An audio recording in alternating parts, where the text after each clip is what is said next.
Oh, hey! Can you guys hear me okay? No, it was on until, or it was off. I can't hear you.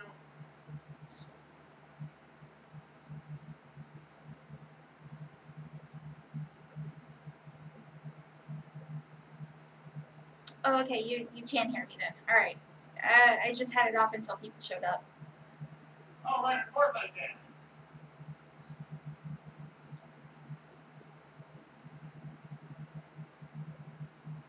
Of course I can't hear you. I'm not playing the stream. Oh, you're not. I'm just an idiot. Ty's here. Yeah, well, I mean, am I here for the whole time, or should I work? What should I do? That's up to you. Oh, Jesus Christ. I'll be back in a bit. I want to try to work on this fucking cloud thing some more.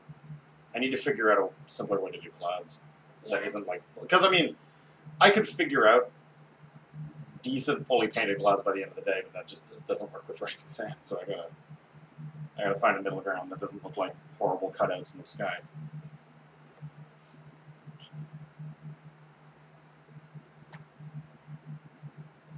So yeah, today I am cleaning up some of the details in this, and including changing Doll's hair back to Act 1 hair. Wait, why? Oh, right, we talked about that. But yeah, she's asleep on the spoils from Act 1, so it doesn't make sense for her to have Act 2's hair. So I have to fix that, which is basically there. Yay. And I want to get her peg leg in here somewhere. Probably like right there. But yeah, just cleaning up details. I'll probably add more stuff up here. And get a skull in there. I need to remember that. Skull. And maybe I'll get to inking it today. We'll see. But yeah, Ty's working on coloring the first page of Act 2. It's beautiful.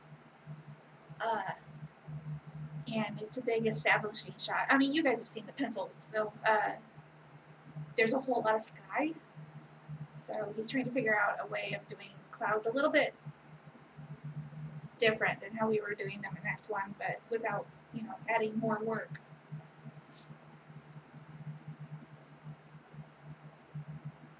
Yeah, so that's where we're at. I need to find reference for her leg.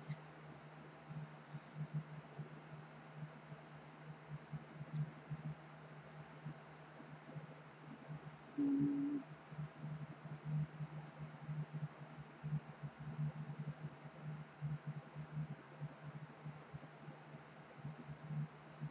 that doesn't show it.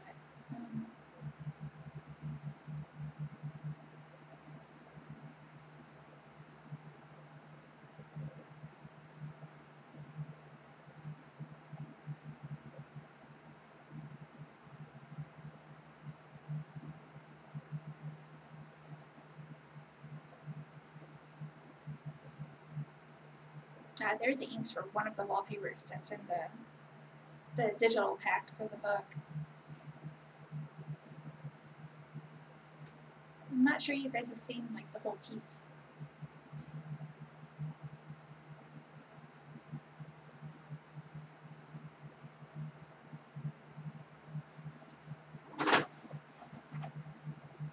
Yeah, that's kind of what we go for. It's just we're always pushing for that whole animated feature look, so it's a little more painted backgrounds rather than like the closer to cell shaded stuff that we were doing before. But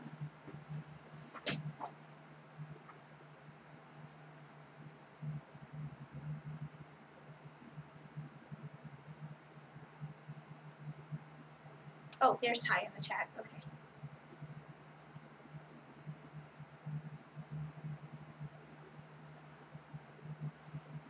I'm just gonna cut this out.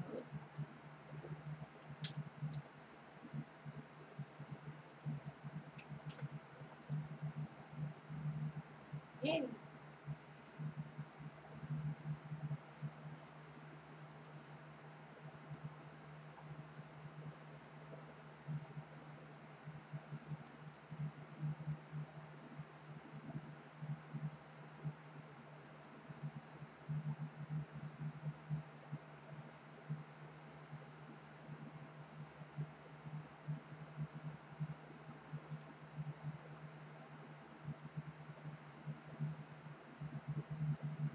think I want to rotate this foot a bit. So it's so parallel with the border. It's so weird.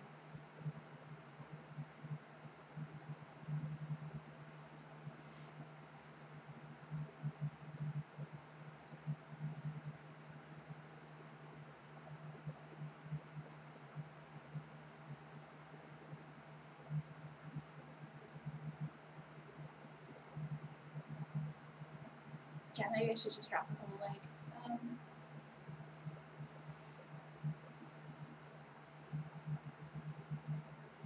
Oh. Right leg's bent at the knee.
How are you guys doing today?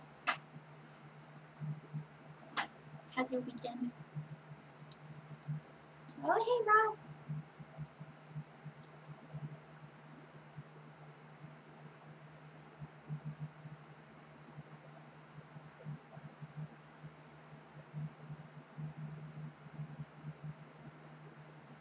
Oh my god, they're gorgeous. They're so pretty.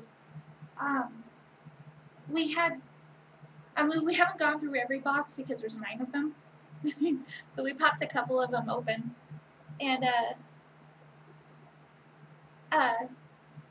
one box was damaged, and there's a few issues that have some dings in them, but like nothing substantial that we know of just yet. But aside from that, like, they're perfect. They're absolutely gorgeous.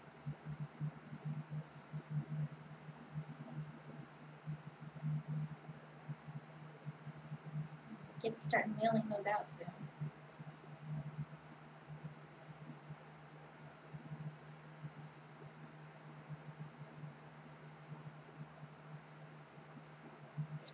Instant mashed potatoes. That's so on brand, Matt. But also, I'm crazy jealous because instant mashed potatoes are yummy.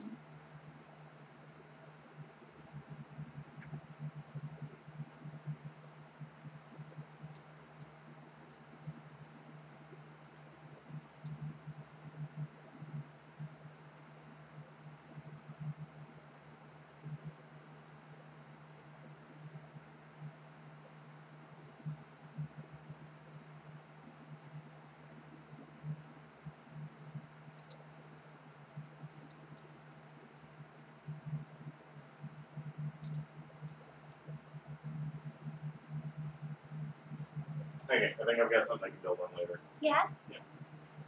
Yeah, no, Matt in private showed me what he was talking about regarding anime clouds, and he's basically talking that kind of like still painted, but mostly just like cells if you had no lines and you were just kind of winging it, but still just doing it mostly two-tone. I'm going to use more than two, and it will still be painted, but like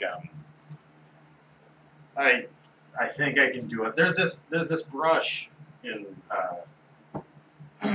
Webster's Mega Pack that's like I forgot the name, even though I've been using it exclusively. It's the perfect brush for Roe and Doll's freckles. I think it's called Belgian Inker. Oh. And it's got kind of a triangular tip, but it's like very rounded triangle. Ooh. And it creates these nice, kind of like puffy Dorito shapes if you just like tap it.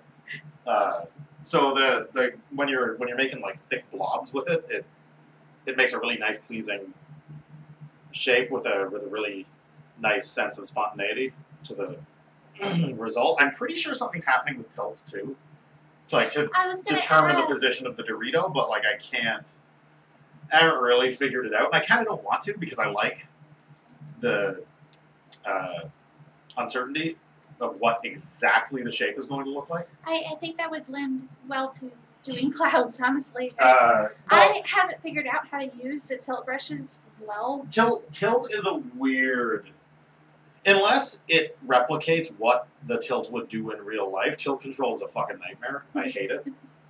I need a Mr. Goldie. But yeah, it's. Um, Was I talking about? Don't worry about it. I see I'm back to normal. I've had 2 nights of bad sleeps, and I'm just kind of modeling through. I hate how hard it is to do that in Photoshop. I know, right? Pulling images into like new spaces. It's technically possible, but it is literally pixel perfect. It's That's so speedrun irritating. shit. It's so irritating. It's a frame perfect trick. Or sometimes like I usually drag reference to the right hand side of the screen. That's just how I work best. And sometimes it won't let me do that, and other times it will. So I'm like wondering, does it depend on I have no idea. what order you open the images? Like it's so irritating. I've never been able to figure it out.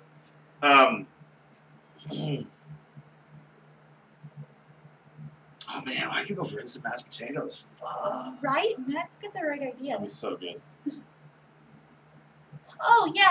I was expecting some dings here and there, and I mean the ones that are there that we've seen so far in the box that was damaged the most, they're so itty bitty. Yeah, of the books that were sitting behind the dent in the box, one is inarguably damaged. Like I would not sell it for full price. And there's like I think I said there was 7 damaged in total that I could see.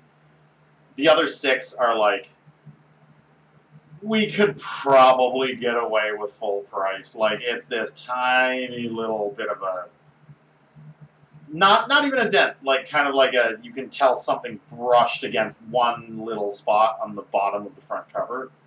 And yeah, maybe I'm being picky, and maybe that's within an acceptable range of damage. But yeah, there's one where it's like there's like an origami shape dinged into the cover. So that will probably. I don't want that to be the one on the table though. I want the one on the table to be one that is obviously used because people are going to pick it up, but like I want it to be nice to further entice them to get the book. I mean, I guess we could use the copy that we've already pulled Which out for the house. Is going to be very difficult because after Saturday morning, it's already going to be fucked with fingerprints because of the cover stock we used. So we bring what like a terry cloth with us, And hope for the best. I don't know. I've tried to clean that Jesus Bible book. That was the example book they sent for that cover stock, and like it's a nightmare. It makes it worse. It just kind of like grinds the oil in. I guess we just have to deal with it. Yeah, basically. Hey, it's Carson. This is Carson. Hey, Carson. Yeah, we got our books. We got our pens. We don't have to cancel our TCAP appearance. The pens are That's so nice. all I care about. Yeah, the pins are great. I was not expecting them to be so heavy. because they're metal. We got metal pins, and like I took one out of its little bag that it came in, and it's like it was heavy and like cold because it was metal. It's pretty great. But yeah, as of tomorrow, we're gonna get a hold of Blitz and get the guest prints ready, and hopefully those will be done by the next week. I can't imagine a small run of. Is it small? It's over 100, isn't it? Whatever. We can fit 2 on one sheet of paper, so it'll probably be small. I priced for 100 sheets. And I think we only need like 70 of those sheets. Yeah. Nevertheless, hopefully we will have the prints taken care of very soon, and oh my god, then I gotta spend $5,000 fucking dollars mailing things all over the world and risking them getting damaged on the way to those places and dealing with the complaints that will come up when those things get damaged on the way to those places and we'll deal with it as it doing happens. customer service, which I do not like. Also, Leo is fully hidden inside your Torrid bag. I just looked down and watched him like pull his tail further inside. You guys will be happy to know that I got new bras because I was bitching about it on Twitter. Jugs. My jugs? Tislings. I kept the bag because I never get to shop at nice like clothing stores, so I was really excited to get like a nice bag. And right now it's got a cat in it.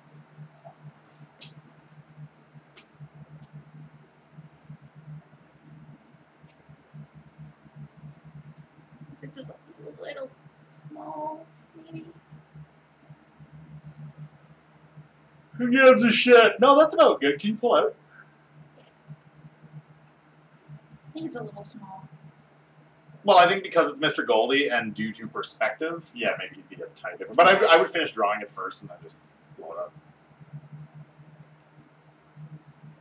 Mr. Goldie. Oh my god. Reminds me, we haven't pulled Dennis in.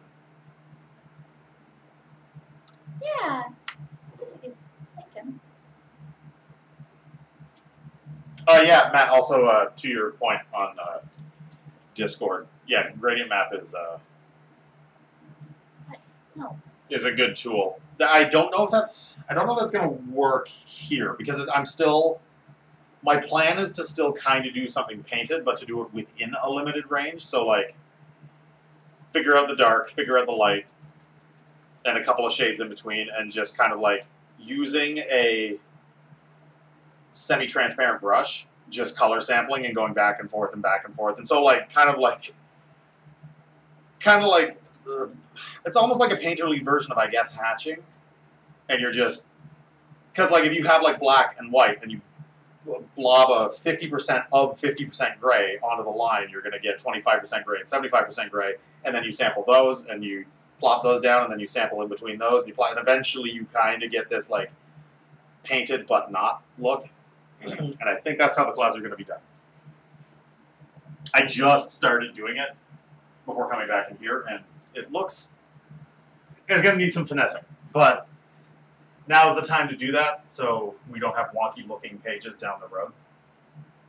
As much as making an ongoing series is a constant evolution, I want to mitigate as much of that evolution before we start.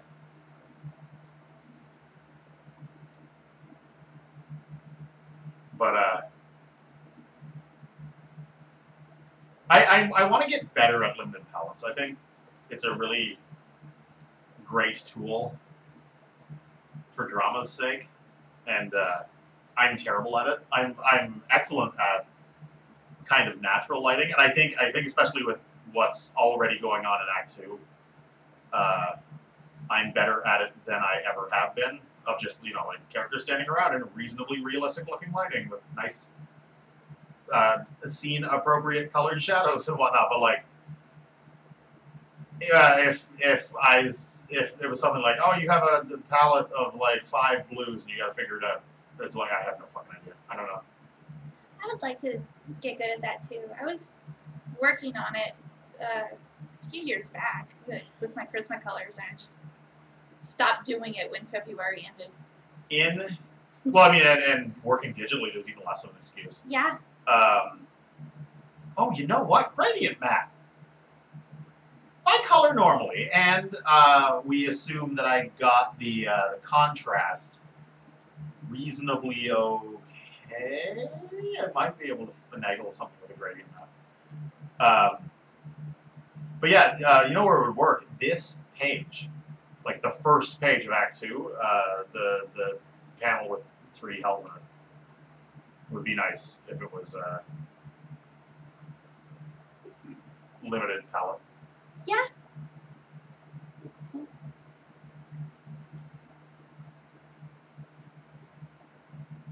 God, I'm worried this because this is the first time we're coming back, and I haven't colored a comic in like a year. It's been a really long time, and I'm worried I'm setting a dangerous precedent again because it looks really, really.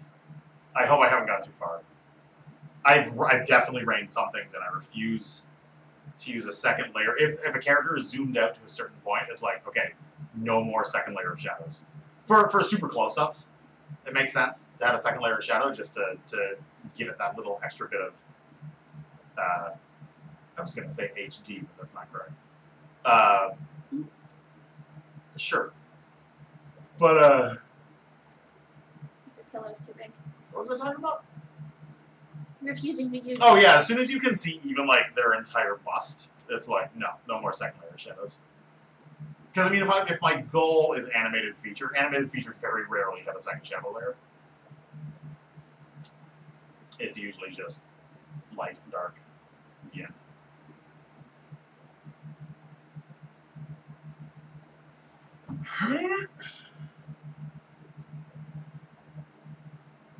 Yeah, ever since it's weird. The Webster brushes that I didn't even download them. I think they came with CC. They're brush settings, which is weird because the standard now for Photoshop is tool settings and not brush settings because tool settings can do more. So I don't think anything that I have or that I've been using that is Webster would have something like that because they are merely brushes, and so like their tricks are limited to kind of like what texture is the stamp and what's the spacing like. But tool settings might be able to do some fun stuff. Yeah, what is 3D? Well, I mean, of course I know why anime tends to be 3D now. It's because cost, obviously. But like, goddamn, they look like shit. I disagree. They look so fucking bad. No, I mean, okay, they look great. Any given screenshot of one of those animes looks amazing. But when you pair the subtlety of 3D animation plus the fact that they're not animated terribly well. They remind me of Shrek 1. I guess I was talking specifically about like. And that they're using a 2D frame rate. They look like ass. The Dragon Quest movie, I disagree. I watched that trailer like 4 times, and I can't see what you're seeing. I'll show you. I'll show you the shots where like. Hi. I'll show you the shots where they're doing like the original Toy Story in terms of like where it's like it doesn't have that lifelike subtlety at all. It's just kind of like move arm 45 degrees. I mean, obviously it's not that bad, but there are a couple points, and that's not what I was talking about. I was not talking about the Dragon Quest movie. The Dragon Quest movie is a real ass CG movie. We're talking about 3D animes like the Dragon Prince. What's another one? The new Ultraman that just hit Netflix. I haven't seen any of that just yet. Like those are where they're like they're trying to make 2D animes with 3D processes to save money, and it looks like shit. And they should. I mean, I shouldn't say like you must spend the expense to make 3D, but I mean like it wouldn't hurt. It wouldn't hurt to champion your country's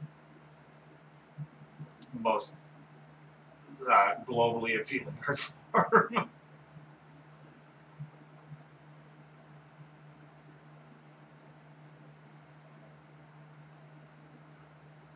Oh, that's awful. That reminds me of whenever, like, a Star Trek, and I think Stargate did it a lot too. Whenever a sci-fi show wants to do like a big dramatic moment, and they go into slow motion, but it's not true slow motion. It's just they turn down the speed at which the frames are being displayed, and it looks like stupid student film garbage. That's what that reminds me of. And I hate it. Also, hey Dennis, what's going on? I'm glad you could hang out with us today. Yeah.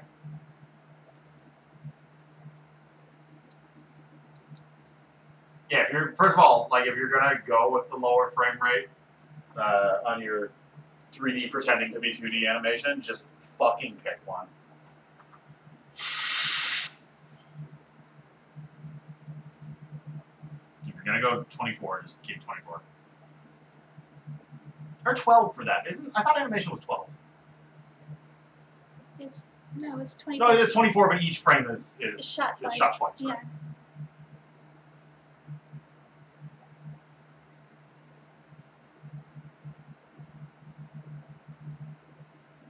Oh, that's weird. Yeah, I was gonna say if it was something like, you know, in the early mid 2000s when they were like,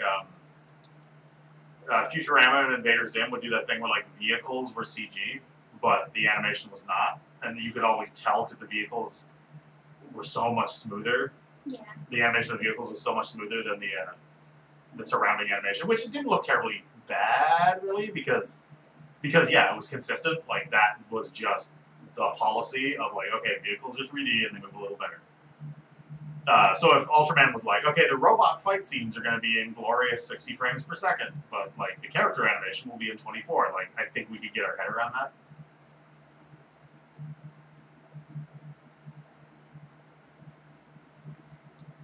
Is it just page 8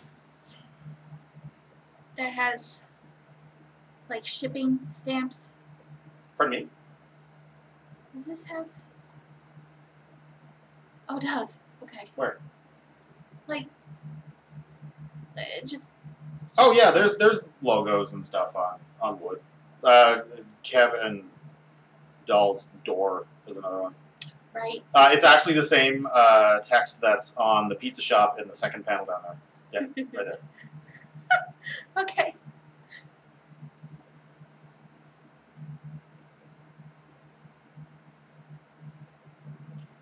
I wonder. Oh, so you're saying that Ultraman looks like it was rendered in 60 and then they intentionally, like, as an artistic decision, dropped it to 24? Which I guess is what I would have expected, but how do you forget to drop some sequences to a lower frame rate? That's weird. That's some Buffy HD shit.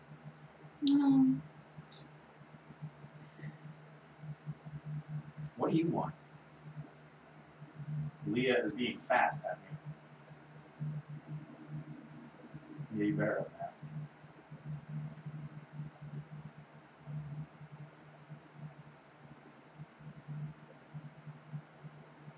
Well, I think you also forget by being Netflix and not really giving a fuck for quality. Man, when they get it right, though, they really get it right. Oh, they do, but like they never give the shows the budget they need, and so like they're taking such big risks, which is good because it also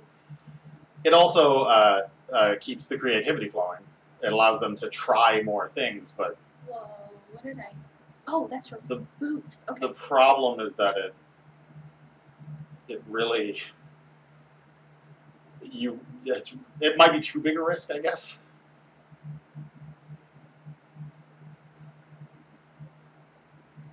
Can't wait for that Henry Cavill Witcher.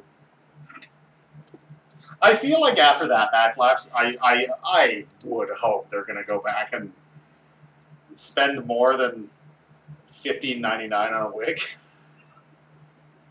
that was not finished makeup, right? That was just like Uh, a lighting test or something. Yeah, it was a makeup test. So Makeup day, okay. chances are it will look different in the final show. But like the fact that Netflix was like, "Hey, check this out," and thought that we would be like, "Oh fuck yeah," was kind of a microcosm of the kind of monetary effort they're willing to put into their shows.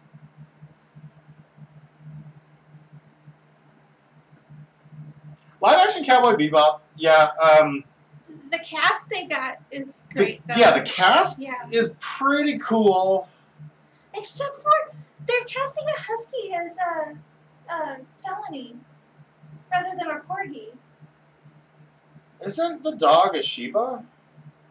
That's corgi. Oh, I don't know. I'm not terribly familiar. Like, I've seen some of Cowboy Bebop. I've never bothered to correct that and watch the whole thing, even though I know goddamn right I should. But my experience with Cowboy Bebop is admittedly limited. What was I doing? What is this? Oh, it's glass. The big chunks.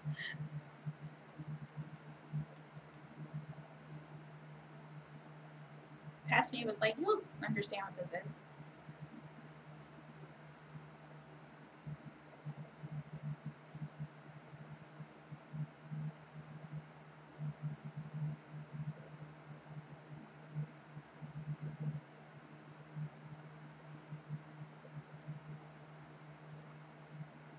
Yeah. Yeah, I don't know. I saw one tweet, like, explosive outrage about it. I don't know if it's true. I guess I should probably look into that shit before I say it. Mm. Well, so Cowboy Bebop is a Netflix original? Yeah. They should stop. Netflix has become to anime. Netflix has become to anime live-action adaptations what Uwe Boll is to video game live-action adaptations.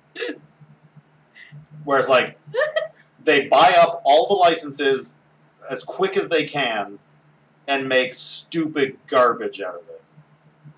And that is not good, because Cowboy Bebop is one of the more legendary animes. Ty's holding no punches. He's like, They missed Ghost in the Shell. But apparently that was bad anyways. I want to know if that's bad outside the whitewashing bullshit.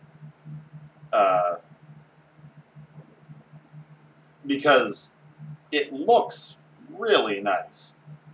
Like, the world design is excellent in that. And I want to see what it's got going for it.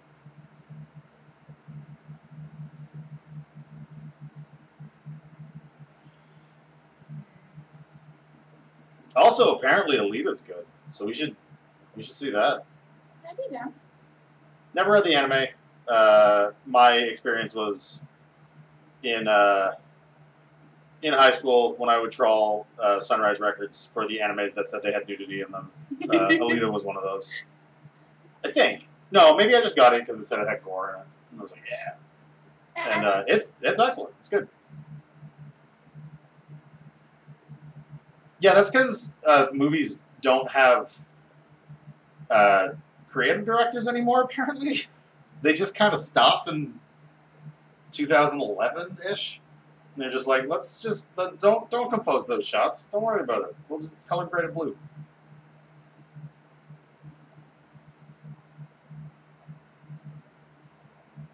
Fun fact, and you can really tell after I say it out loud, Sorrel was designed immediately after I watched Samurai Champloo. Slow behind the sand for you. Sorrel and Bohm are like practically a direct result of me watching Samurai Champloo.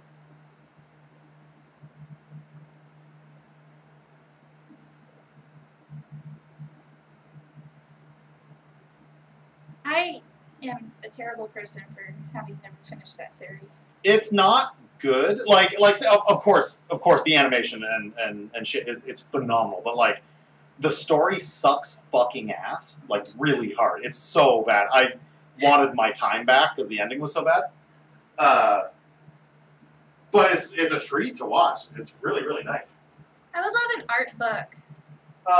Remember, it's in the Beguiling. It's just like fucking like $120. That's right. God damn it. No, we almost bought the art book. Like I was trying to stop myself from buying it. That's so much money. No, the Beguiling has a whole section of just like anime art books in Japan, like the actual Japanese imported art books. No wonder they cost so I much. want to be financially well off enough to pay my bills. That's all I want. Then go be a manager at Walmart. And no, I mean on art. And to buy a coffee table book once in a while. Oh, and to actually pledge to the book tiers on my friends' Kickstarters. That is the dream. That last one I do anyway, because I don't have a reason why I shouldn't be. I live in such poverty that I shouldn't be spending $30 on a webcomic. But I still do it. I want to spend $30 on all the webcomics. Actually, Sorrel is more based on, not so much Mugen. There's this one episode where there's a bunch of street thugs that are basically dressed exactly like Sorrel. And I was like, oh, fuck yeah, stealing that. Little did I know he would very quickly become like, oh shit, this is going to be a main character, isn't it? I love him so much. I forget what episode it is. Somewhere in the middle, there's these thugs that are dressed extremely similarly to Sorrel. But yeah, same sort of thing where it's like you take samurai outfits and you kind of urban them up a bit.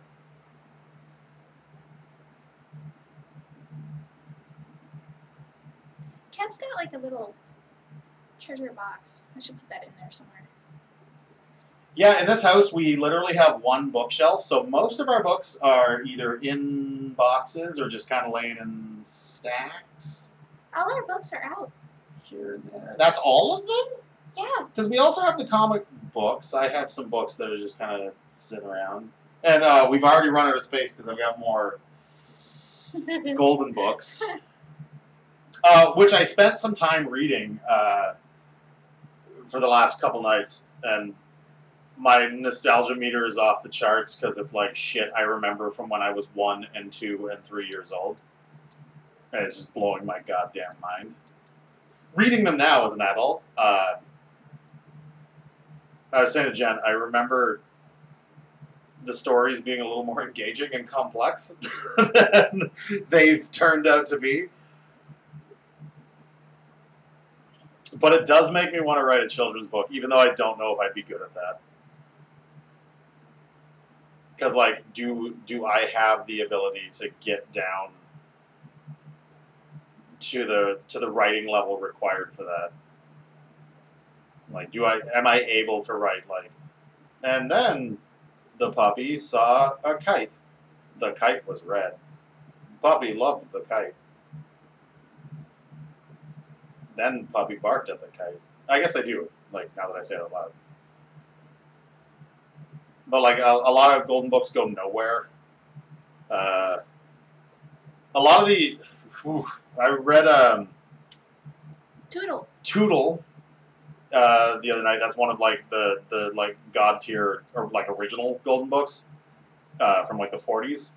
And in addition to having a story that did not so much end as much as it's just kind of stopped,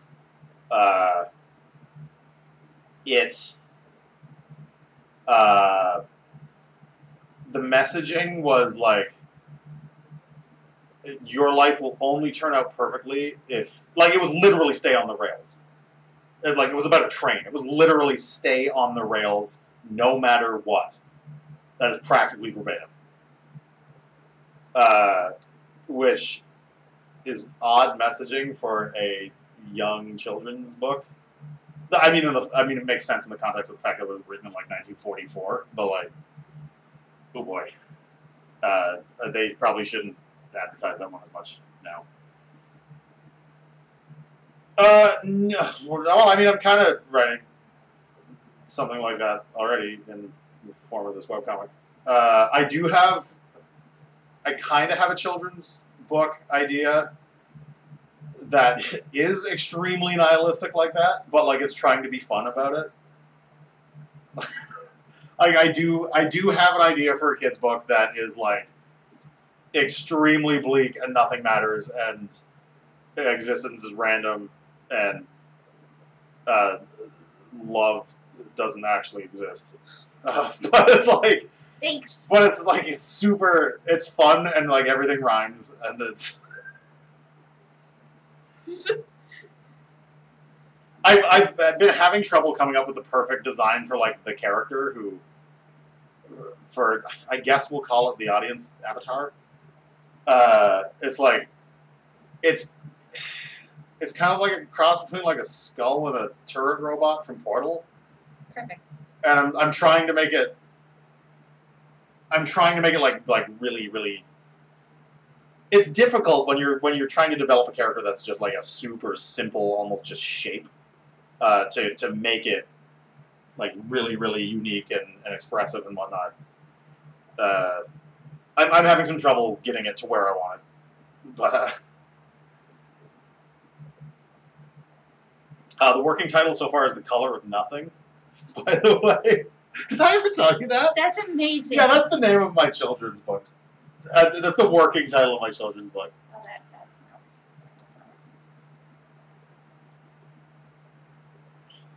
But yeah, hopefully I can get that on the go.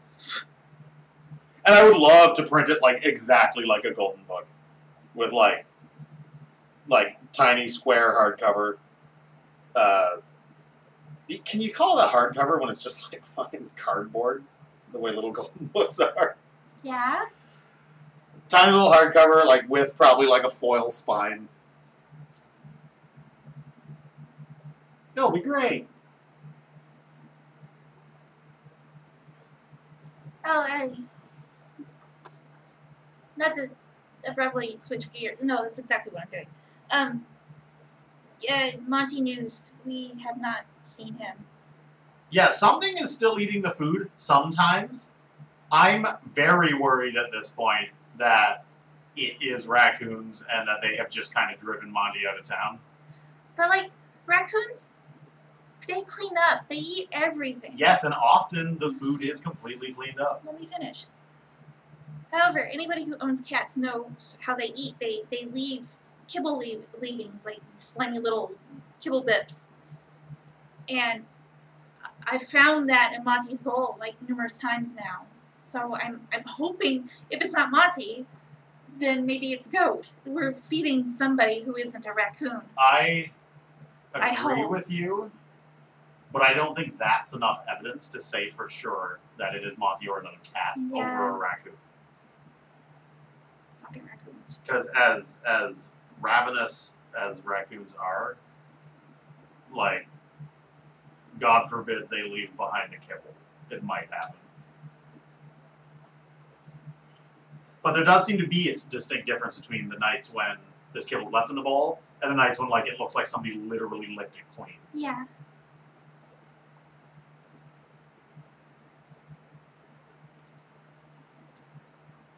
God damn it, Monty.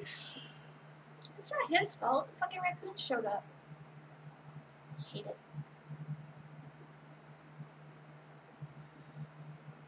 It's kind of Monty's fault because he should have not started coming super late at night. Yeah. And he should have kept eating at like 3 and 4.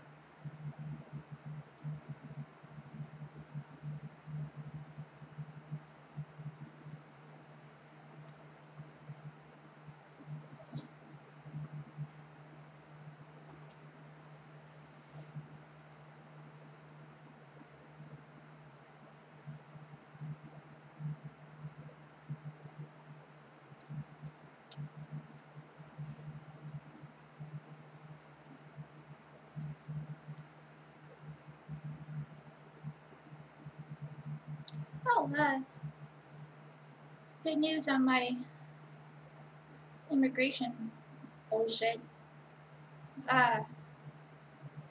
they have accepted my package for reconsideration. That's not a yes or a no. That just means that We're back to square one. we're back to where we were a couple of years ago. They're saying everything I've submitted is acceptable, and we'll see. So that's good. That's better than get out. I actually gotta call the lawyer we are working with tomorrow morning and see what I need to do next. Which is, I'm assuming, apply for a work visa again. Right, shit, that's what we're doing tomorrow. We just gotta call her. Yeah, you know, we'll have to go see her. And we'll have to sign some things.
Oh, I should get her giant berries in here somewhere.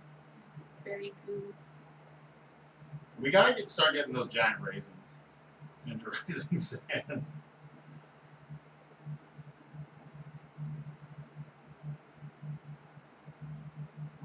Did it have leaves? I can't remember. Oh, I have a page. They're basically giant blueberries. Nope, that's a cabbage. Mine cabbages. Isn't somebody carting them around? I don't think so. Oh, maybe. Oh, no, it's on page big. Yeah, Page big. page big. Page big.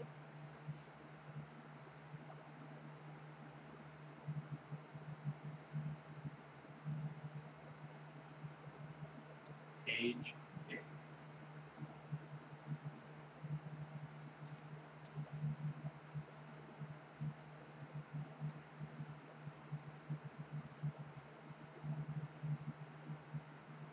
Oh, Rage DM'd us to say he wasn't gonna make it. Huh.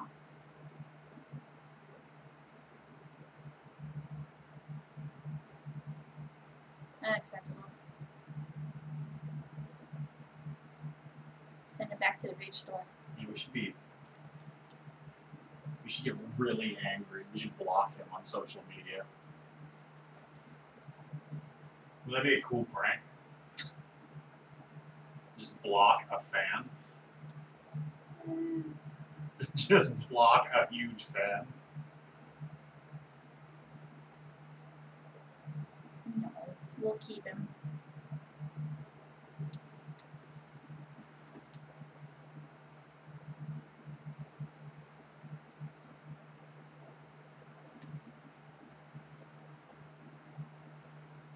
Yeah, next time I stream it, I think I'll take requests again.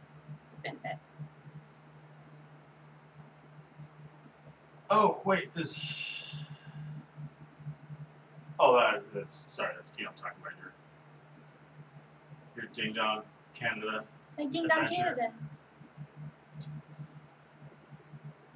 Canada. Okay.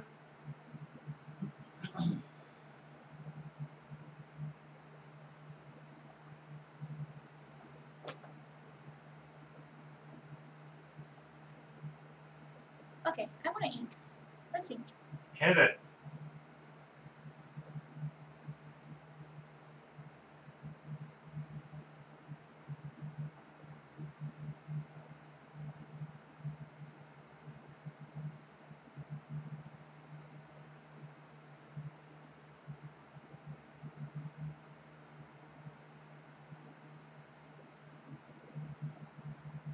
Netflix should get more Jeopardy. I'm almost done. I'm actually surprised at exactly how paltry the offerings for Jeopardy are on Netflix. There's 5 tournaments. One of which, that Kids Week, they weren't kidding. It was 1 week. It's 5 episodes. And so, like, one of them isn't even really complete by the standards of the other seasons. So you got, like, 4.5 collections, which are 10, 10, 10, 10, and 5 episodes each. And the episodes are, like, barely 20 minutes long because they were formatted for old person TV.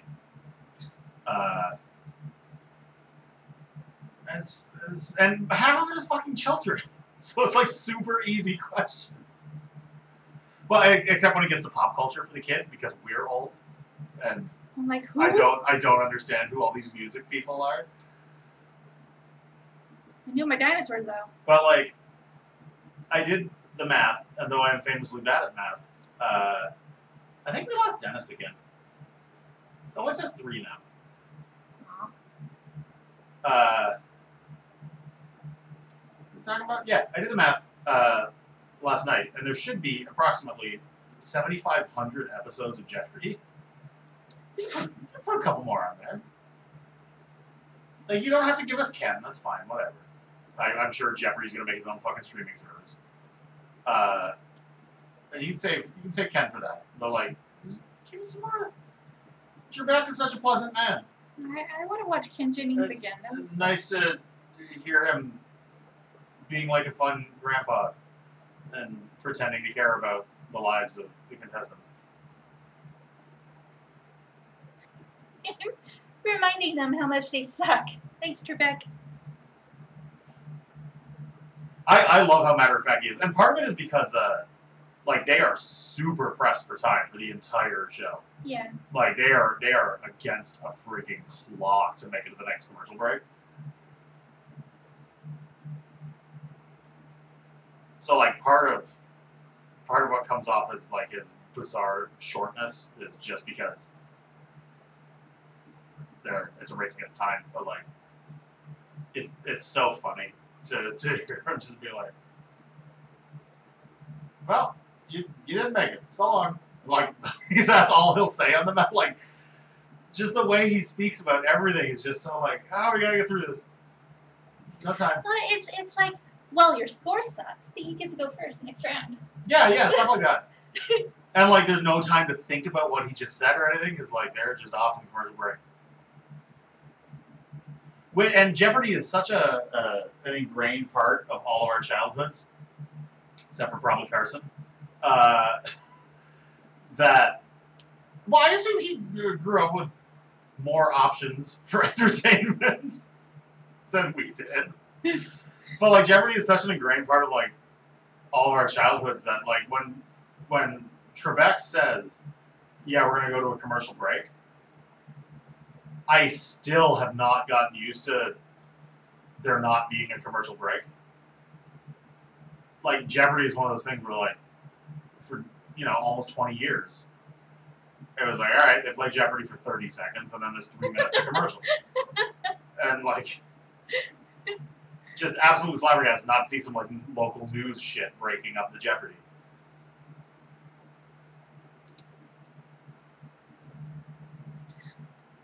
I was mad at one of the kids, or all 3 of the kids, because none of them got it. The answer was Hellboy, or the question was Hellboy. The who is was Hellboy, and the category was like graphic novel characters. Like, how do you not know who Hellboy is? Yeah, and the weirder thing was they were getting more obscure shit for the other questions, and then the final, like the most expensive question was Hellboy, which, and that was this for the kids? This was the children episodes? No, I think it was The teens? Yeah, the teens. That was 2015. And like, Hellboy's a fucking character that people know in 2015. If it was recorded in like 2000, then I would understand that. Because, like, I fully admit, I didn't know who the fuck Hellboy was until the movie came out. Until the first movie came out. I'm not a guy who comes from comics. I don't give a fuck about comics. I just make them. Divorced. What, you're gonna No, I'm kidding. you're gonna slam me for 12-year-old me not knowing about Hellboy. Like, keep in mind, you are half a decade older than me. It's true.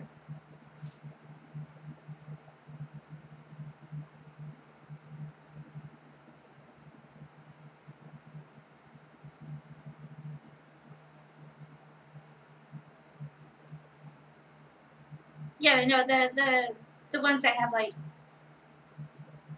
teens and kids live action shows from now, or the music, like I have no idea. Oh, what was the question about Avatar? The last blank. And Trebek pronounced it Ong. Oh, yeah. God damn it. God damn it, Trebek. In this children's cartoon, Ong is the last this. And then God one of damn them it, buzzes Trebek. in and he's like, Avatar! Oh. And he lost some money Oh. because he was a dunce.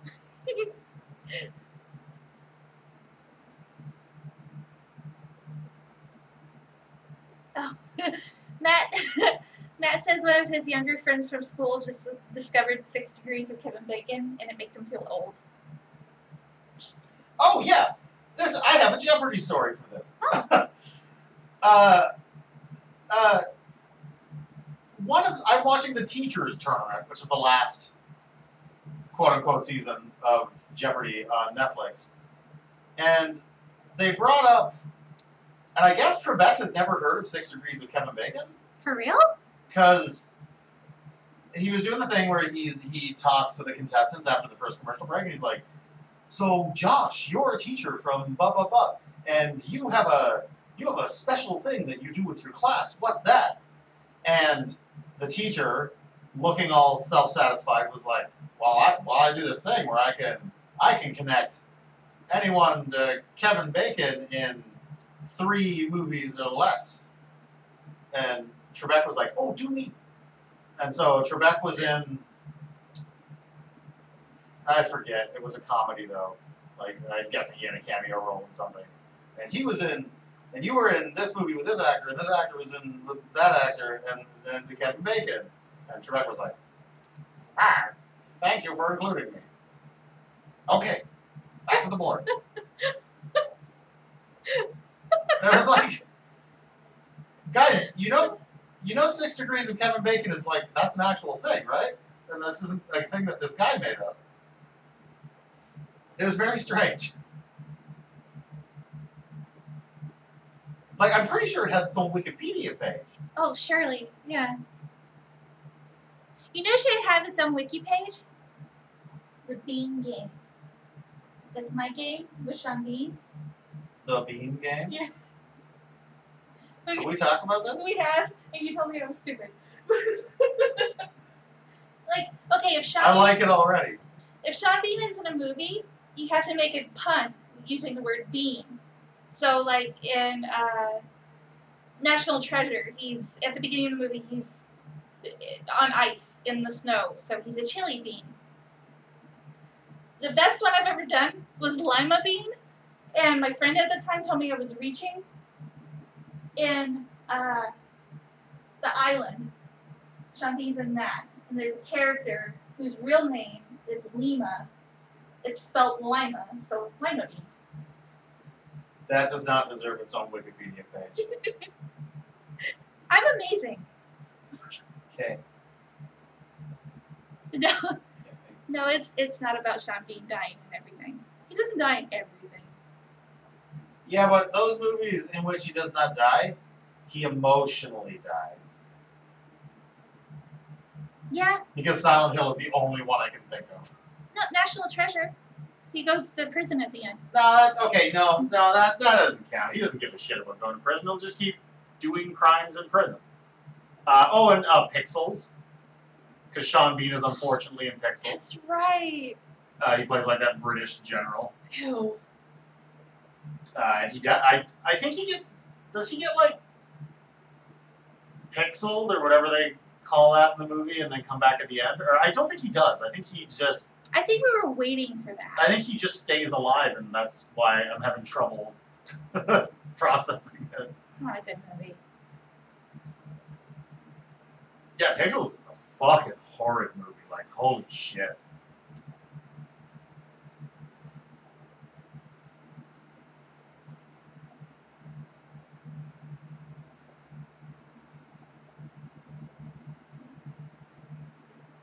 I love National Treasure. I also have a personal thing against Pixels because of that time that I was walking through the downtown Staples parking lot and I didn't realize that that's where they were putting all the trailers for Pixels. Oh, that's right. And that security guard stopped me. This was while they were filming Pixels. And the security guard stopped me and he was like, "Hey, buddy, go around." And it wasn't Patrick Warburton, even though I just made it sound like it was.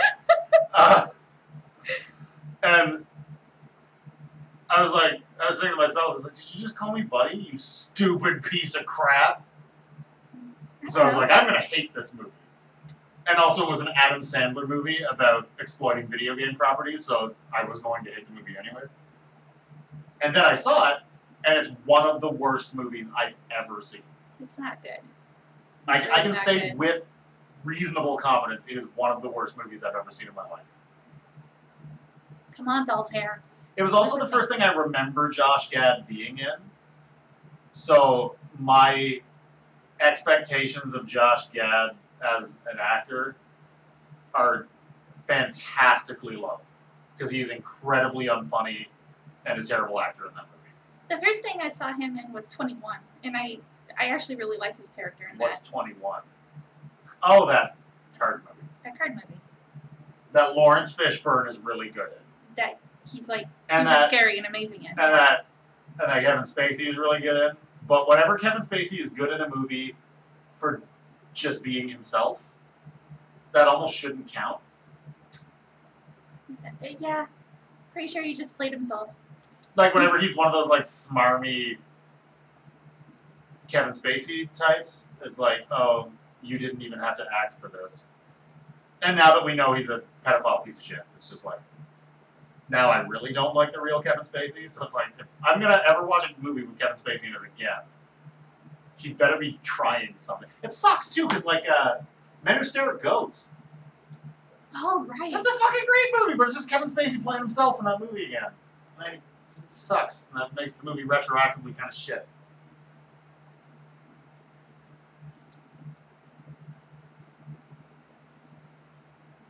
God, is there a movie where Kevin Spacey doesn't just play himself? K-Pax, kind of. Retroactively, K-Pax becomes the best Kevin Spacey movie. That's the one where he's. Oh, yeah, I know K-Pax. Oh, okay. You look like you were No, I was trying trying to to think. think of a movie. American Beauty, I guess. He's so good in that. Everybody's fantastic in that movie. Yeah.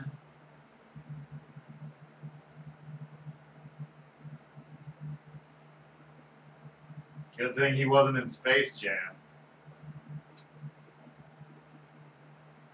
I almost said 7, but no, I'm pretty sure he's playing a side of himself in that movie. Well, is he a smarmy piece of shit with a smirk on for the whole movie? Because if he's not, then he's not being Kevin Spacey. Yeah, I guess he is. Yeah. If he's just being that that psychopathic calm that he is in everything, then that's just Kevin Spacey, not acting. Yeah, I could go for 7. I love That's that. a real kick in the teeth too, because I wanted to watch Baby Driver again. Oh yeah, Baby Driver. And I was like, nah, it wasn't that good. It was super good though. It was fun. It had a good gimmick. The World's End is probably still my favorite Edgar Wright movie. Shaun of the Dead. I think it's time I watched that again. I think so too. 'Cause I'll watch it with you. I've never really cared for it. I mean, it's an Edgar Wright movie. Of course, there's some wonderful technical things happening in the movie. Like, he is a great filmmaker. I just don't give a shit about zombies. And so, like, thematically, it was just like, It's Frost and Peg, and there's zombies on it.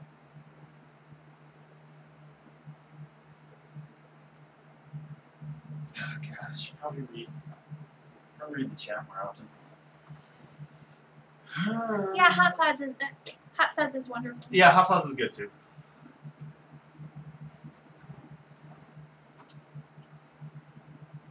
Actually, honestly, the only Edgar Wright movie I can think of where like I'm like, you could have done better is Scott Pilgrim.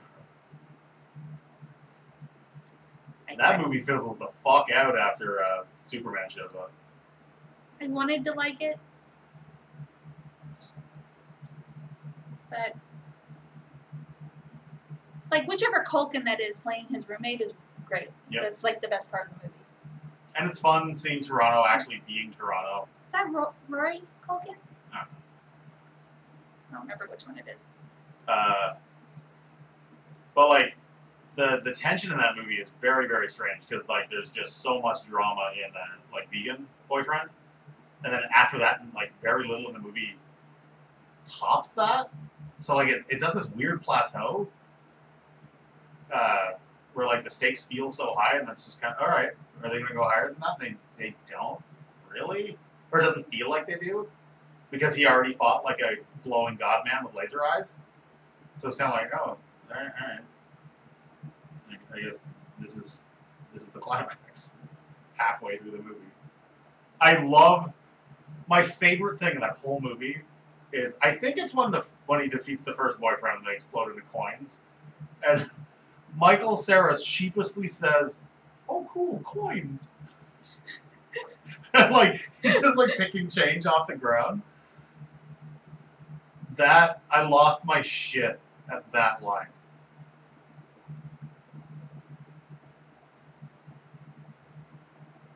Also, the whole idea of Scott Pilgrim being a man who cheats on an underage girl is kind of weird. And nobody's ever really addressed that. Because Knives is like 13, right? Is she that young? Yeah, no, she is 100% that young. And, How old is Scott? older than that he shouldn't be fucking a 13-year-old. I mean, I guess he doesn't, but like the point is, he has a girlfriend who is underage, and then I didn't know she was. I don't remember. he's her being like, that I'm young. gonna not be honest with this minor, and go after this girl with the hair and a hammer.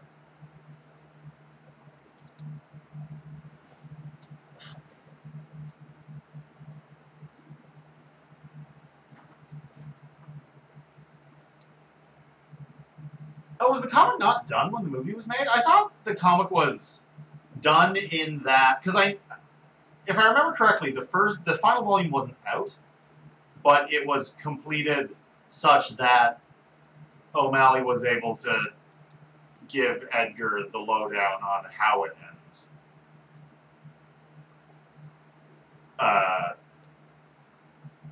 Nevertheless, it's not a perfect movie.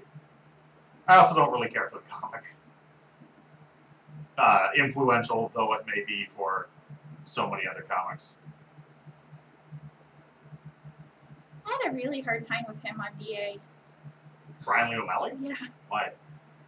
Because, after he got bigger because of the movie's release, yeah, like anybody with any kind of celebrity status, you gain the attention of asshats that just want to ruin your day. Oh, I see.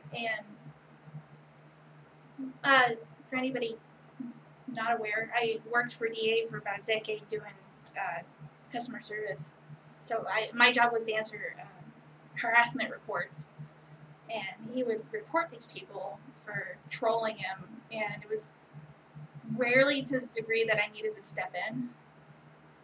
And he never liked hearing that. He was not fond of me.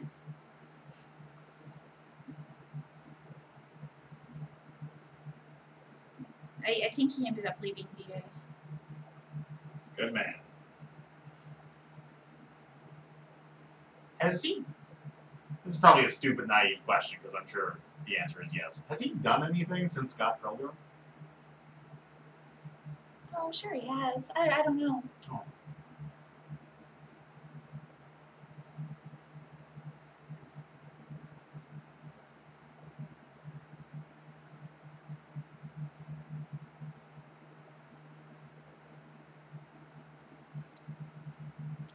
That was a good-ass fucking video game, though.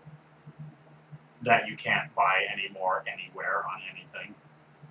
Why is that? I have no idea. Oh. But the Scott Pilgrim game was basically, what if River City Ransom had incredible animation and was literally in Toronto? That's fun. And it was fucking fun as shit. And I don't like beat-em-ups, and it was fun as shit. Oh. Oh. Why? Okay. Well, why doesn't Brian Lee O'Malley be like, why don't you have the license for more of time, and then others can enjoy the game and we can make more money? That would be smart. Because it was a really good game. It is a high quality video game. I actually did not take the time to buy that game, so I do not have it. And that sucks to be me.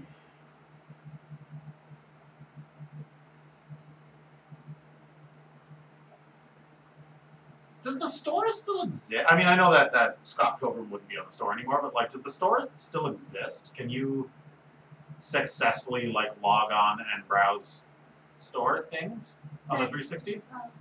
Because it would kind of be fun to look at the store in its final form. Because I'm sure there's things I missed towards the end of the 360's life.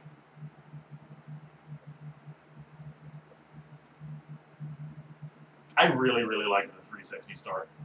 I remember liking it a bunch too. Like the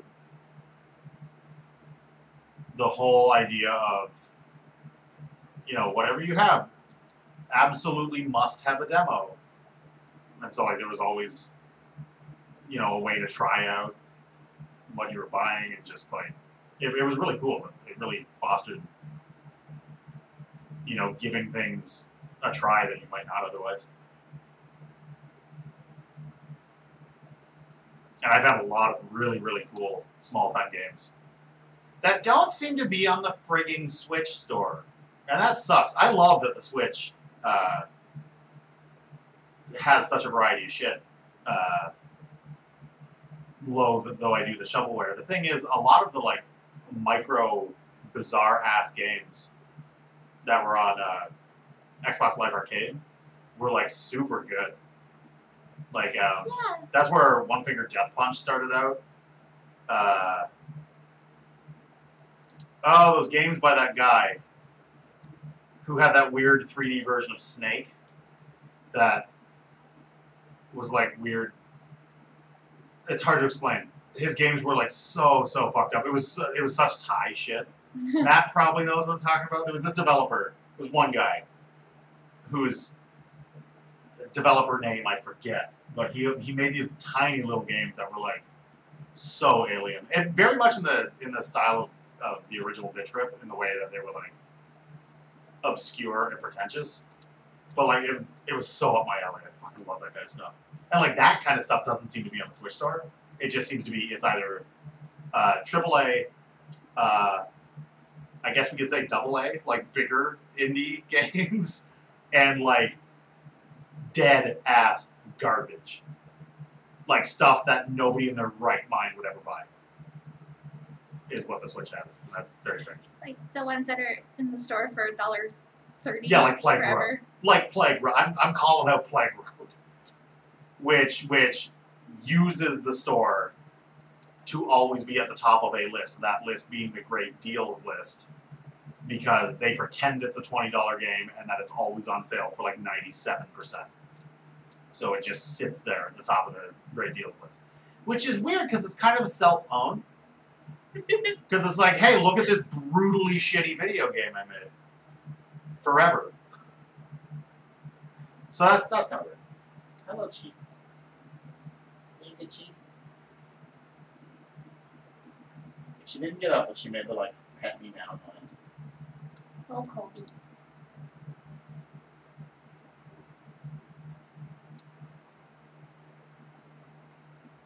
Is that like a kind of looking for kittens thing? No, that's a pay attention to me now thing. Okay, I hope it's not that. Just the way she, like, always bolts up from a nap with this, like, distressed noise and, like, demands snuggles immediately.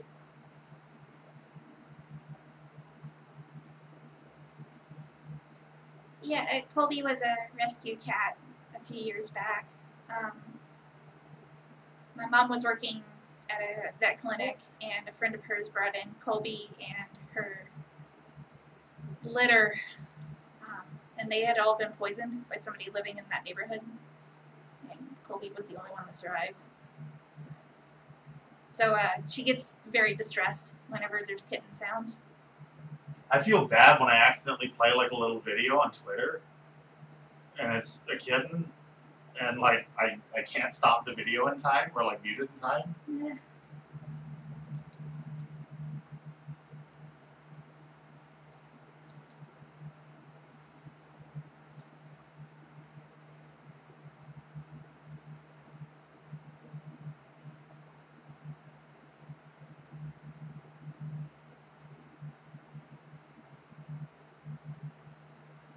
Oh, that's a cheese. Look at that cheese. Yeah, bizarrely, we name all cats after cheeses, but only Colby is actually, do we call cheese. Yeah, Cheese is her nickname. I call her that way more than Colby. Oh, me too.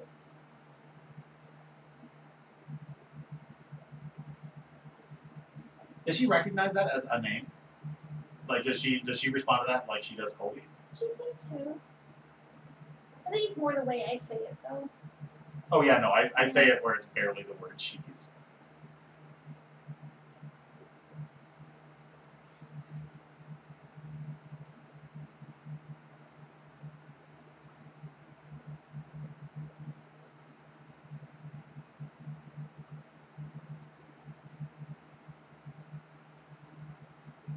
The air feels heavy today.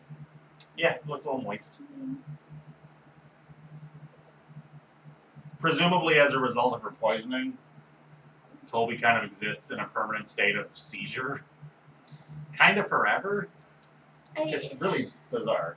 She like, twitches. She looks like she has the hiccups. Yeah, she twitches as if somebody's booping her on the nose, like hard. And I was reading about that kind of behavior, and it seems to be many seizures. And from what I could see, it doesn't damage or harm her in any way, but like it can't be comfortable. Yeah, I have to assume it's probably why she's grumpy forever.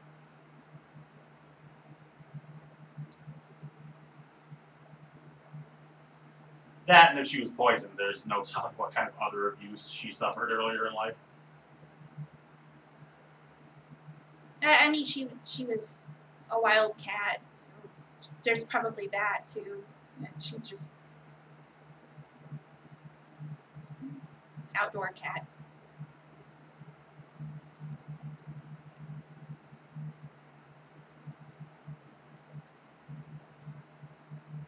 And Leo was abandoned on the front stoop of that same clinic that my mom was working at when he was about 8 weeks old. And we could only assume it's because he was a really evil kid. He was a terror.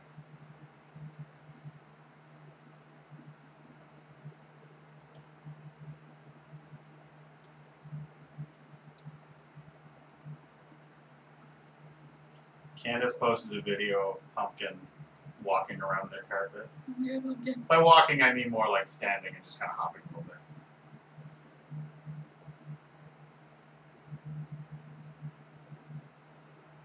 Pumpkin's a parakeet? Is that what he is? A canary. He's a canary. Pumpkin is a pumpkin-colored canary who cannot fly, and he's perfect. Yeah, it's the strangest canary color I've ever seen. It's like red-orange. Like, I did not know they could be that color. Me neither. Like, it's such a brilliant, like, fiery red-orange.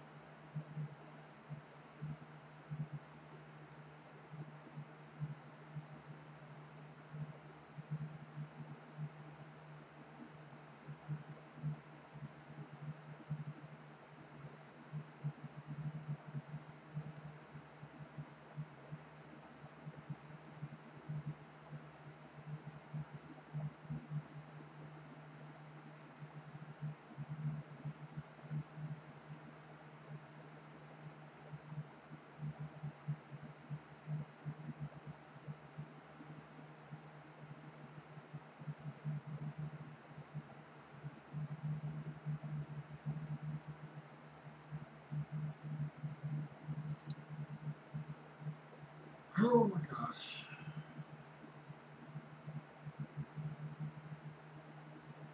We still get people following us on Kickstarter.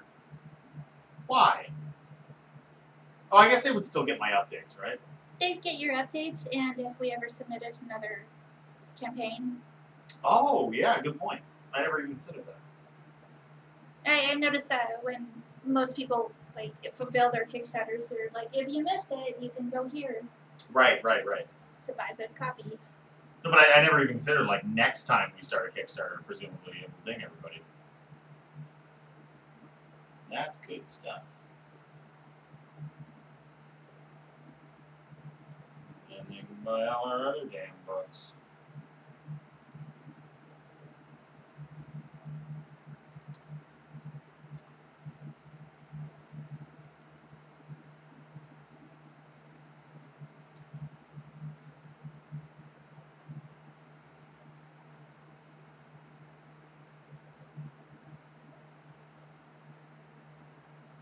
Hopefully we'll never need to do it again.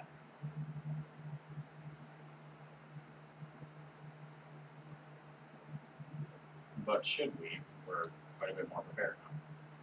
Yeah.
Hey Matt, would you be able to make it to TCAF?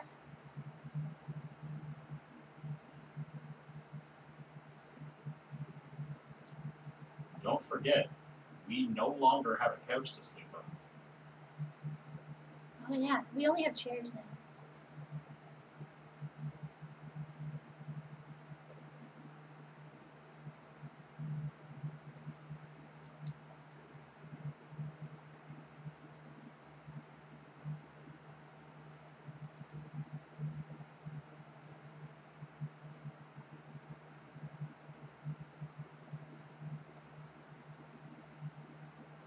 It's May 11th and 12th. Yep.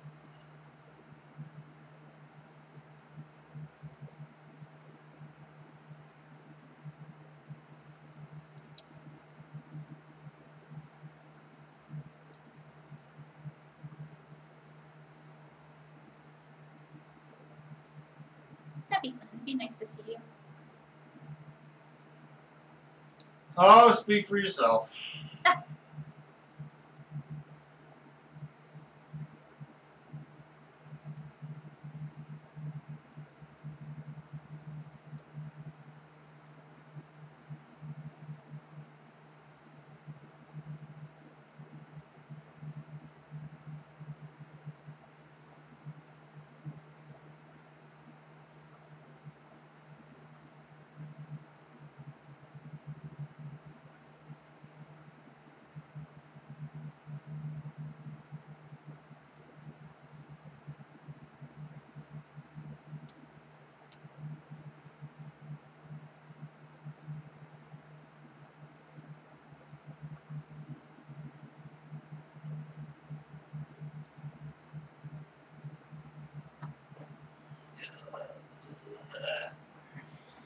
Well, he's still in the bag. Yeah, it's where he lived now.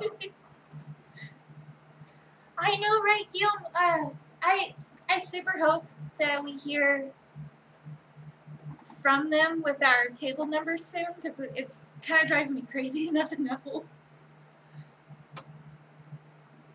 I hope we end up in the good room.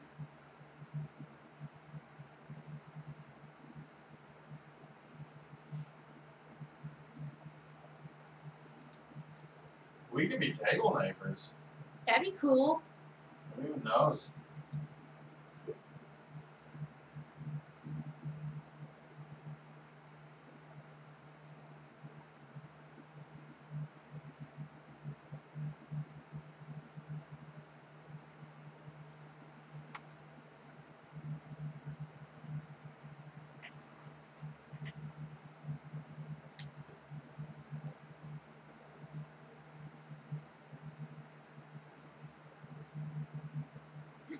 The people next to the toilets always have like those massive tables, like those huge, like multi-creator nooks.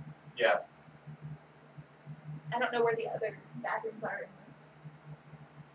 Who cares? Well, there's other ones around, like outside that room. Like out in the library. But I'm pretty sure those two bathrooms are the ones you're talking about are the only ones in that space. Yeah. They're down that little hallway.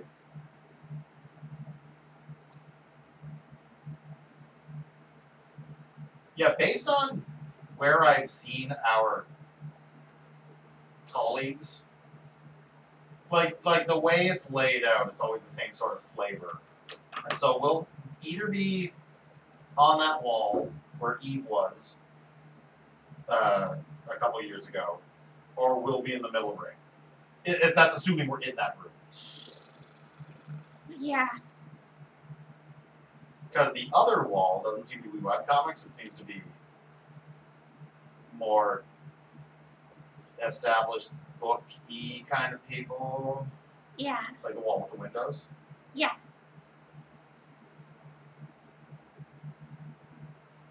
It would be a goddamn treat if we got in front of the stage again. That was nice. That was super nice.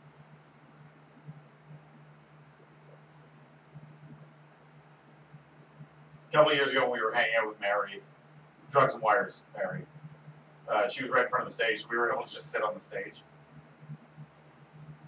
That was really nice.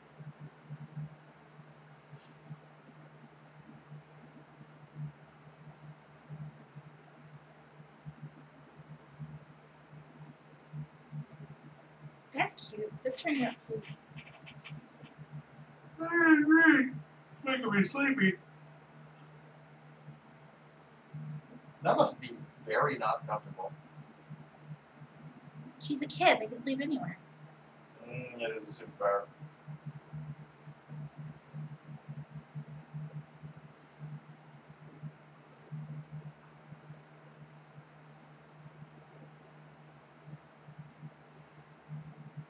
Yeah, I'm excited for you. I'm sad Eve can't be there, but I'm glad one of you were able to come, and that it'd be like a new experience for you. It's a great show.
Yeah. Matt says to just remind him like a day or two before TCAF, and he'll drive down on Saturday. Drive down? Just drive 8 fucking hours to Toronto?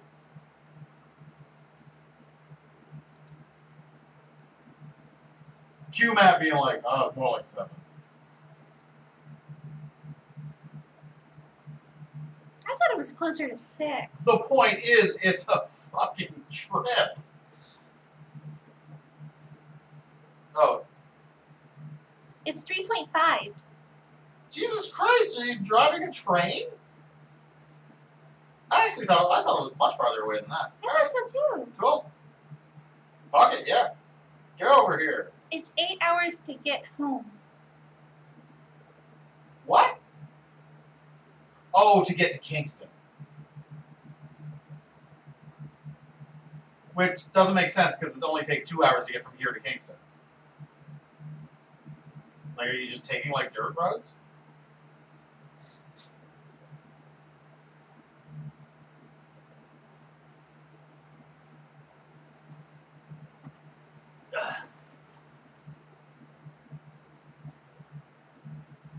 Yeah, no, you're gonna need it, dude. Smartphone, I mean. But yeah, no, Matt, I can't stress enough. If you are coming for TCAF, like, you are sleeping on the dead-ass floor. Dude, it takes 2. From Scarborough, it takes 2. From downtown. It takes like just over 2 hours. To get to Napanee? Well, to get to Napanee, it takes like basically a flat 2 hours, and to get from Napanee to Kingston, it takes like 25 minutes. Oh, I thought it was closer to 3.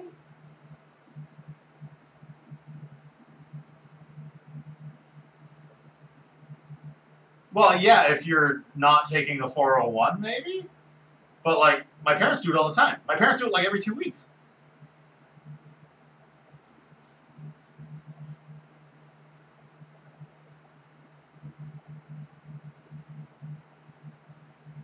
If you're obeying the technical legal speed limit, maybe that would add up. But everybody drives 120. Or whatever they can get away with over 120.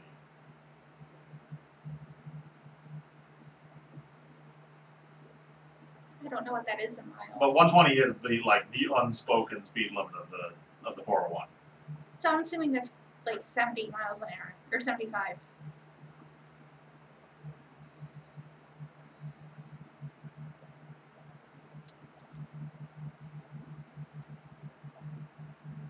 I guess maybe I just forget how far off the beaten path Inverary is. Because, I mean, we're not talking Kingston proper. We're talking about, like, the boonies behind Kingston. Also, Matt says yes, that's about 75 Oh, okay. mph. All right.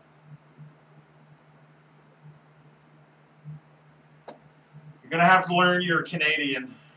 I know. And by Canadian, I mean you're going to have to unlearn your American.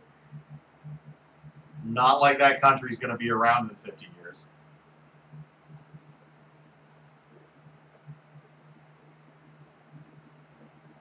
I just figured if what'd you say? What's the speed, like, highway speed limit here? What'd you say? It on the signs it's 100, but it's actually 120. Like if you put on That's what everybody drives. yeah, if you put on cruise control to blend in with the crowd, it would be 120. I was just saying I figured if that's the standard posted speed limit, then it's probably like 70, 75 miles an hour. Yeah, like the Ding Dong Town. What's it talking about?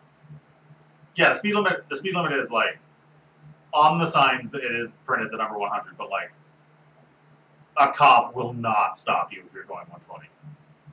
You'd have to be going 130 or 40 for the police to give a shit.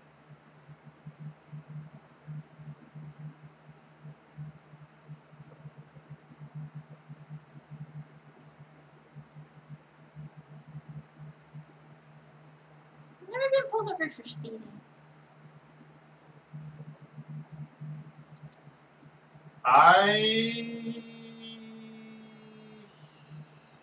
I was a terrible driver. Surely I have been pulled over for speeding.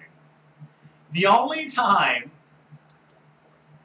that I have gone absolute batshit fast was the day Tyrell got his face caved in.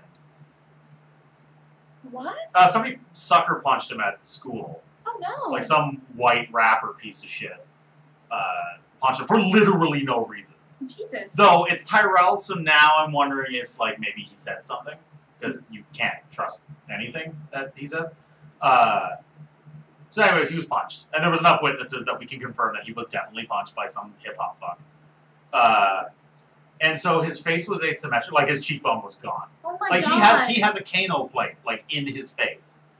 Jesus. Like it sets off metal detectors. He can stick magnets to his face. His face gets cold when it's cold because there's metal in his head. And I drove so fucking fast to Kingston, I scared my mom when I called her when I got there. She was like that's mathematically impossible. You could not be in Kingston yet. I think the fastest I've ever driven was, I mean, this is miles per hour. It was 82. What's that? It was 82 miles per hour. I don't know That's what the that fastest I've ever means. gone. Guillaume, you bookmarked. What is 88 in real life? 82. Sorry, what is 82 in real measurements? But yeah, no, I think I was driving at one point on Highway 2, which is that like highway that you've taken with my family to Kingston. Uh-huh. I think I topped out at like 160 at one point in a minivan. I shouldn't have done that. That, it should have shaken apart the minivan. Yeah, no, it was no, that was a fast fucking van. I won street races in that van. Okay, yeah. No, I'm the one that gets to drive. No, oh yeah, no, I can't be trusted. I will destroy the brakes, and Matt can attest to this. I will destroy the brakes of a family vehicle very quickly. But yeah, now, anyways, getting back to my story, which I guess is kind of over, but I shouldn't have driven that fast for that man, and it's kind of unfortunate that he doesn't just have an asymmetrical face now, because it was really funny. I got to see him one time. He's stuck. Leo is stuck in the bag, and it's so funny. He's got a giant... He's like a hermit crab. He's got a little bag on his ass. I think he's stuck in the loop. Oh, are you upset? Are you upset? No, it's okay. It's okay. Oh, he is. It's okay. We're gonna free you. We're gonna free you. Just step out of it. There you go.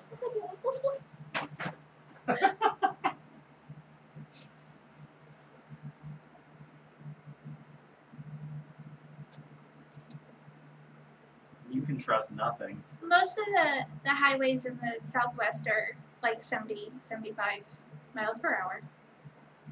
There's one stretch on I-10 that you could do 80 on, and I did 82 to get around somebody. Oh shit. I'm a badass. Oh shit.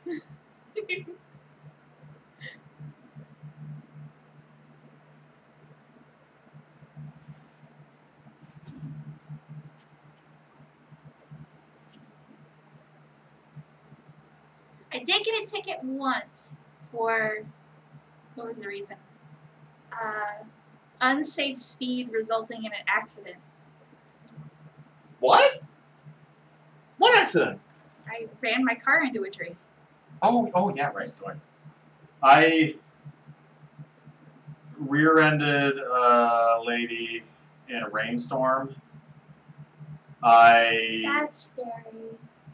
turned left on a right turn only in front of a cop. Like dead ass in front of a cop. Oh, so in front of a cop. And like they just immediately pulled me the fuck over. And I think I pretended I didn't live in the area. Which, I mean, you could argue is true. Because, well, Napanee is a bedroom community for Kingston. It's not Kingston.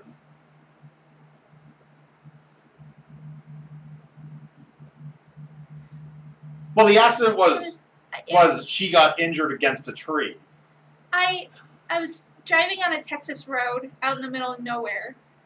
The speed limit was 50. And it was just safe. It was perfectly safe on this twisty, turny road to drive 50. However, it's not safe to maintain that speed to go around this one curve. And there were no warning signs posted, and I didn't know the road. So by the time the curve came up, I was going too fast to slow down. And I tried by stupidly hitting the brakes as hard as I could, which fishtailed my car, and I hit the side of the road and skidded sideways and hit the what is it called? Like there was like I hit the ditch. I hit the ditch and I flipped my car and slid about 40 feet into a tree. And because I was going the unsafe speed around this corner, that's what I was ticketed for.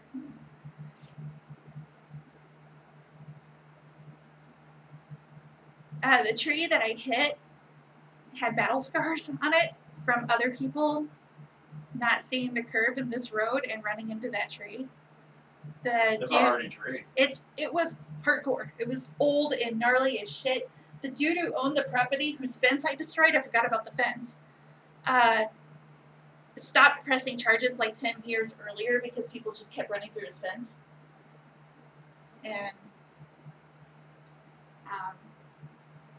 I was stuck in their car for about 5 minutes until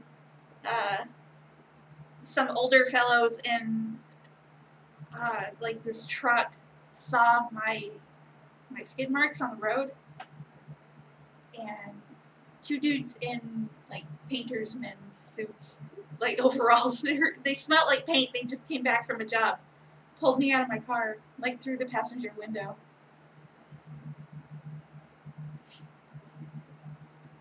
Had that tree not been there, I would have gone into the river. So I'm glad the tree was there. Yeah, don't I?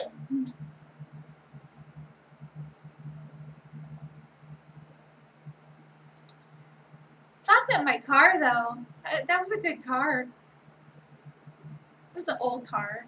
But I hit the tree so hard it bent the frame to the point where it was not worth the money it would have costed me to fix it.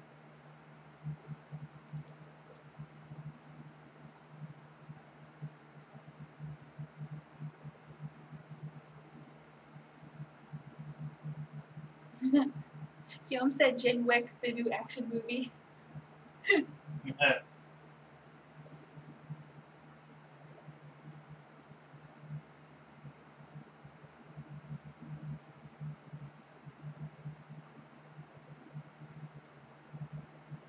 Later that day, after I got out of the hospital, because they checked me over, I hit my nose real hard.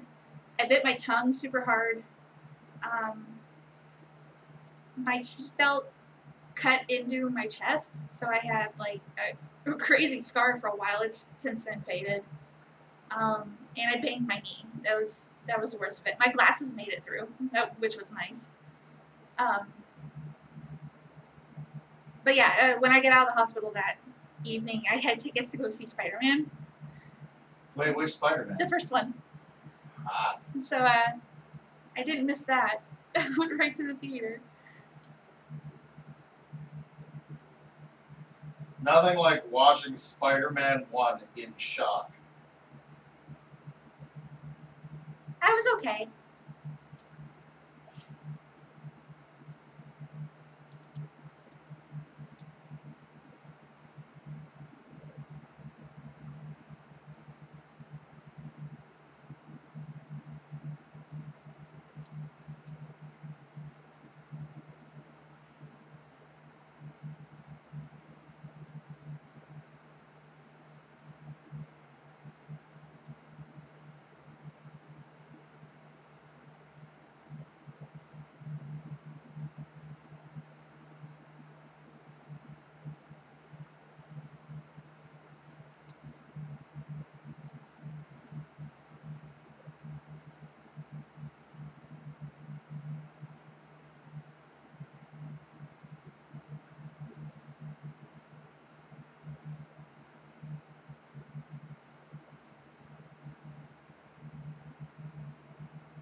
seasonings be tasty. That was the same theater I went to when there were people picketing, like protesting outside of Lord of the Rings, For what? the Fellowship, because it was of the devil. America is retarded. Jesus Christ.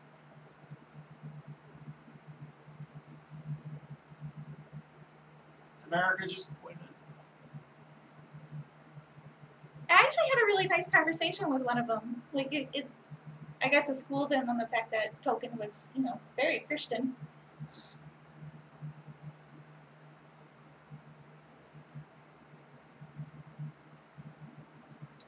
God, I don't even think Harry Potter made it to that theater.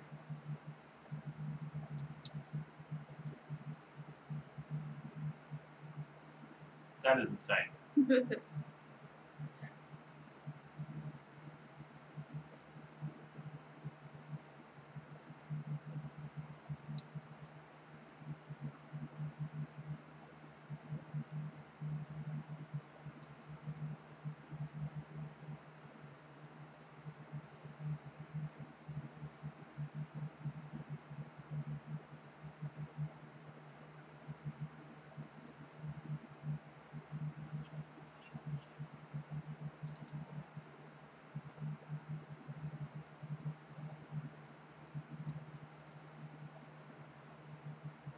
I had to log into Lingodeer to do the things it's calling week.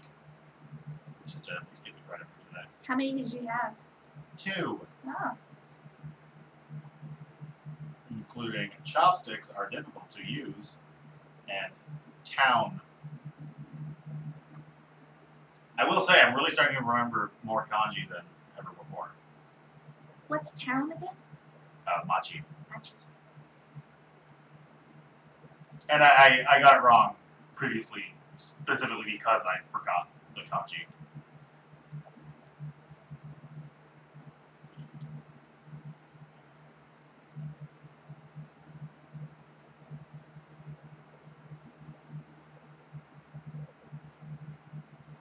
Thank you for saving Leo from the bag.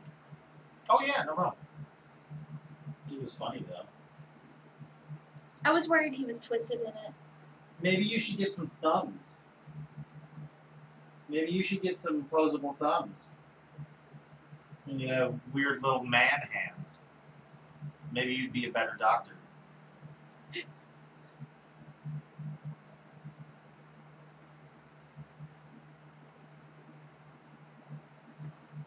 Maybe you should get thumbs for your man hands.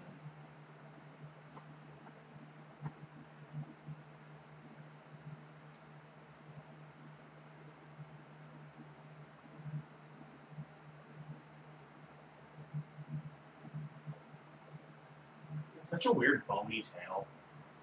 Yeah. Why are your tail so bony? What are you? Vertebrae?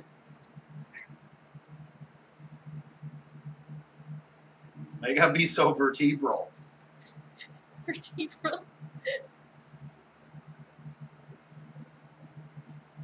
Oh my god, I got a ways to go. That's really cute. Thanks. I dig it.